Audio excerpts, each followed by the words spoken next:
Assalamualaikum warahmatullahi wabarakatuh. Yang terhormat Bapak dan Ibu Kepala Sekolah, yang terhormat Bapak dan Ibu Wakil Kepala Sekolah, yang terhormat Bapak dan Ibu Guru, serta rekan-rekan pengawas SMA. Pada kesempatan ini kita akan mencoba membahas tentang penilaian praktik dengan contoh penilaian praktik pada jenjang SMA. Semoga apa yang disampaikan ini dapat memberikan inspirasi pada Bapak dan Ibu. Penilaian keterampilan yang pertama yaitu penilaian praktik. Penilaian praktik dilakukan melalui pengamatan pada saat peserta didik mendemonstrasikan atau mempraktekkan suatu aktivitas sesuai dengan target kompetensi. Aspek yang dinilai dalam penilaian praktik ditulis dalam rubrik penilaian. Rubrik penilaian berisi kriteria-kriteria berkaitan dengan langkah-langkah yang dilakukan pada saat mengerjakan suatu aktivitas. Langkah-langkah tersebut diurutkan lengkap, jelas, mudah diamati, dan dapat diukur. Berikut ini contoh penilaian praktik pada beberapa mata pelajaran atau kelompok mata pelajaran. Pada mata pelajaran Bahasa Indonesia, contoh penilaian praktik misalnya pada membaca puisi dan berpidato.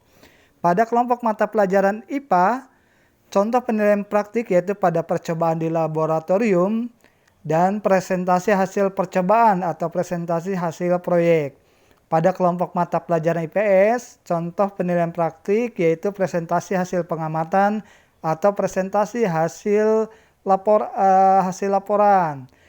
Pada mata pelajaran matematika, contohnya membuat jaring-jaring bangun ruang, mengukur tinggi pohon dengan konsep matematika, mempresentasikan penyelesaian masalah konsep matematika. Pada mata pelajaran pendidikan jasmani, olahraga, dan kesehatan, contohnya bermain bola, berenang. Pada mata pelajaran seni budaya dan prakarya kewirausahaan, contohnya menari, memainkan alat musik, dan membuat kerajinan tangan. Penilaian praktik atau unjuk kerja perlu mempertimbangkan hal-hal berikut. Pertama, langkah-langkah praktik atau kinerja yang perlu dilakukan peserta didik untuk menunjukkan kinerja dari suatu kompetensi. Yang kedua, kelengkapan dan ketepatan aspek yang akan dinilai dalam praktik atau kinerja tersebut. Yang ketiga, kemampuan-kemampuan khusus yang diperlukan untuk menyelesaikan tugas. Yang keempat, kemampuan yang akan dinilai tidak terlalu banyak sehingga dapat diamati. Dan yang kelima, kemampuan yang akan dinilai selanjutnya diurutkan berdasarkan langkah-langkah pekerjaan yang akan diamati. Hal yang perlu dipertimbangkan lainnya yaitu pengamatan praktik, unjuk kerja atau kinerja perlu dilakukan dalam berbagai konteks untuk menetapkan tingkat pencapaian kemampuan tertentu. Misalnya untuk menilai kemampuan berbicara yang beragam, dilakukan pengamatan terhadap kegiatan-kegiatan seperti diskusi dalam kelompok kecil, berpidato, bercerita, dan wawancara. Dengan demikian, gambaran kemampuan peserta didik akan lebih utuh. Contoh untuk menilai unjuk praktik kerja kinerja di laboratorium dilakukan pengamatan terhadap penggunaan alat dan bahan praktikum. Untuk menilai praktik olahraga, seni dan budaya dilakukan pengamatan gerak dan penggunaan alat olahraga, seni dan budaya. Dalam pelaksanaan penilaian praktik atau kinerja, perlu disiapkan format observasi dan rubrik penilaian untuk mengamati perilaku peserta didik dalam melakukan praktik atau produk yang dihasilkan.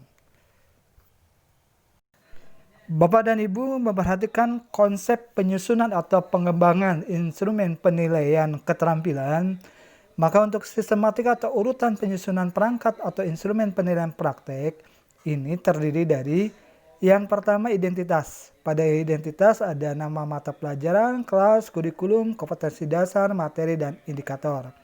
Yang kedua adanya pernyataan atau perintah penugasan atau adanya penugasan atau perintah. Yang ketiga adanya rubrik penilaian. Bapak dan Ibu, berikut ini adalah contoh-contoh penilaian praktik. Contoh pertama adalah penilaian praktik di SMA untuk mata pelajaran fisika kelas 10, kurikulumnya kurikulum 2013. Kompetensi dasar yang akan dinilai adalah kompetensi 4.11 yaitu melakukan percobaan getaran harmonis pada ayunan sederhana. Materinya ayunan bandul sederhana. Indikator soalnya, peserta didik dapat melakukan percobaan untuk menentukan besar percepatan gravitasi menggunakan cara ayunan bandul sederhana. Tugas penilaian praktiknya yaitu dengan menggunakan alat dan bahan yang telah disediakan, lakukan percobaan ayunan bandul sederhana. 1. Pilihlah alat dan bahan yang digunakan. Susunlah menjadi percobaan ayunan bandul sederhana. 2. Ayunkan bandul pada jarak simpangan tertentu. Hitung jumlah ayunan yang terjadi untuk waktu n-skon. Catat dalam tabel untuk beberapa kali pengukuran. Ketiga, ulangi langkah nomor 2 dengan mengubah ukuran jarak simpangan yang berbeda-beda dalam waktu yang sama n-skon. Catat semua hasil dalam tabel. 4. Dari data yang didapat, hitung periode T dan periode ukuran dan periode kuadrat T2. 5. Buat grafik T2 terhadap L. 6. Hitung percepatan gravitasi G dengan menghitung gradien pada grafik. 7. Apa kesimpulan dari percobaan ini? Setelah tadi menentukan tugas penilaian prakteknya, berikutnya adalah menyusun atau membuat rubrik penilaian praktiknya. Rubrik ini pertama berisi aspek, skor, dan deskripsi. Aspek yang pertama yaitu aspek persiapan. Dalam aspek persiapan ini yang dilihat yang pertama alat dan bahan. 1. Alatnya alat ukur waktu. 2. Beban atau benda. 3. Benang. 4. Statip. 5. Busur. Dan 6. Penggaris. Skor untuk aspek persiapan ini yaitu skornya mulai dari skor tertinggi 2, 1, dan 0. Deskripsi untuk skor level 2 yaitu lengkap. 6 alat dan bahan pada daftar terpilih ada. Skor 1 kurang lengkap. Salah satu atau beberapa alat dan bahan yang dipilih tidak tepat. Skor 0, salah total dalam memilih alat dan bahan. Lanjutan berikutnya yaitu pada aspek pelaksanaan. Aspek pelaksanaan ini diantara yang pertama berisi merangkai percobaan atau setting alat dan bahan. Skor untuk pelaksanaan merangkai percobaan atau setting alat bahan ini, skor tertingginya 1, yaitu apabila kriteria atau deskripsinya ayunan sederhana dirangkai dengan menggantung beban atau benda pada statip dengan menggunakan benang. Skor 0 bila tidak menggantung beban atau benda pada statip menggunakan benang. Yang kedua pada aspek pelaksanaan ini yaitu mengayunkan bandul. Skor 1, bandul diayunkan dengan sudut kurang dari 15 derajat. Skor 0, bandul diayunkan dengan sudut 15 derajat atau lebih. Aspek pelaksanaan yang ketiga yaitu menghitung jumlah ayunan bandul. Skor 1, tepat menghitung jumlah ayunan bandul. Skor 0, tidak tepat menghitung jumlah ayunan bandul. Yang keempat, menggunakan alat ukur waktu atau stopwatch. Skor 1 tepat membaca N detik pada stopwatch. Skor 0 tidak tepat membaca N detik pada stopwatch. Yang kelima, menggunakan penggaris. Skor 1 mengukur panjang benang yang digunakan dengan tepat. Skor 0 salah dalam mengukur panjang benang. Yang keenam, variasi panjang benang. Skor 1 percobaan diulang untuk panjang benang yang berbeda-beda. Skor 0 percobaan tidak diulang atau tidak menggunakan satu ukuran panjang tali saja. Kemudian aspek pelaksanaan yang ketujuh yaitu membuat tabel pengamatan. Skor 2, bila membuat tabel pengamatan besaran panjang waktu getaran, periode getaran, dan data lebih dari satu untuk panjang benang yang berbeda. Skor 1, tabel pengamatan tidak lengkap. Skor 0, tidak membuat tabel pengamatan. Skor maksimum untuk aspek pelaksanaan ini yaitu skornya 10. Aspek berikutnya yaitu membuat grafik hubungan besar panjang benang dan kuadrat periode ayunan. Skornya 2 bila membuat grafik dengan tepat. Skor 1 membuat grafik kurang tepat dan skor 0 tidak membuat grafik.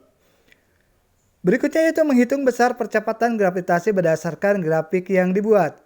Skor 1 cara menghitung dan hasilnya benar. Skor 0 cara menghitung dan hasilnya salah. Aspek yang berikutnya hasil yaitu berupa membuat kesimpulan hasil percobaan. Skor 2 membuat kesimpulan dengan tepat, skor 1 membuat kesimpulan kurang tepat, dan skor 0 salah atau tidak membuat kesimpulan. Bapak dan Ibu, selanjutnya kita lihat perbandingan penilaian praktik pada pembelajaran tatap muka di satuan pendidikan dan penilaian praktik pada belajar dari rumah, baik daring atau kombinasi daring dan luring, maupun penilaian praktik luring dengan menggunakan buku modul bahan tertulis lainnya, TV, radio, atau menggunakan bahan di lingkungan sekitar. Pada penilaian praktik pada pembelajaran tatap muka di satuan pendidikan, penilaian praktik dilakukan melalui pengamatan langsung oleh pendidik atau guru pada saat peserta didik mendemonstrasikan atau mempraktekkan suatu aktivitas sesuai dengan target kompetensi. Sedangkan penilaian praktek pada BDR daring atau kombinasi daring dan luring, penilaian praktek dilakukan melalui pengamatan melalui video secara langsung atau melalui rekaman video yang dibuat pada saat peserta didik mendemonstrasikan atau mempraktekkan suatu aktivitas sesuai dengan target kompetensi. Dan penilaian praktik pada pembelajaran luring dengan menggunakan buku modul bahan tertulis lainnya, TV atau radio dan lingkungan sekitar. Penilaian praktik dilakukan melalui pengamatan melalui rekaman video yang dibuat pada saat peserta didik mendemonstrasikan atau mempraktekkan suatu aktivitas dengan target kompetensi, sesuai dengan target kompetensi. Bila pembuatan video tidak dapat dilakukan, pengamatan dilakukan melalui laporan yang dibuat dilengkapi dengan foto-foto kegiatan praktik. Penilaian ini dikombinasikan nantinya dengan penilaian produk. Bapak dan Ibu, sumber bahasan kita tentang penilaian praktik ini yaitu bersumber dari panduan penilaian kinerja atau performance assessment yang diterbitkan oleh Pusat Penilaian Pendidikan dan Badan Penelitian Pengembangan Kementerian Pendidikan dan Kebudayaan. Yang kedua itu bersumber dari panduan penilaian oleh pendidik dan satuan pendidikan sekolah menengah atas yang diterbitkan Direktorat Pendidikan Sekolah Menengah Atas Dirjen Dikdasmen Kementerian Pendidikan dan Kebudayaan. Ketiga, penilaian portofolio yang diterbitkan oleh Pusat Penilaian Pendidikan Badan Penelitian dan Pengembangan Kementerian Pendidikan dan Kebudayaan. Yang berikutnya yaitu dari referensi penilaian pembelajaran lainnya, dari sumber-sumber referensi tentang penilaian pembelajaran lainnya. Bapak dan Ibu yang terhormat, semoga bahasan kita tentang penilaian praktik ini memberikan inspirasi pada Bapak dan Ibu untuk lebih mengembangkan lagi tentang penilaian praktik ini untuk dilaksanakan sesuai dengan situasi dan kondisi masing-masing sekolah, sesuai dengan tuntutan kompetensi yang harus dicapai oleh peserta didik. Terima kasih atas perhatiannya. Mohon maaf bila ada salah dan keliru. Billahi taufiq wal hidayah. Wassalamualaikum warahmatullahi wabarakatuh.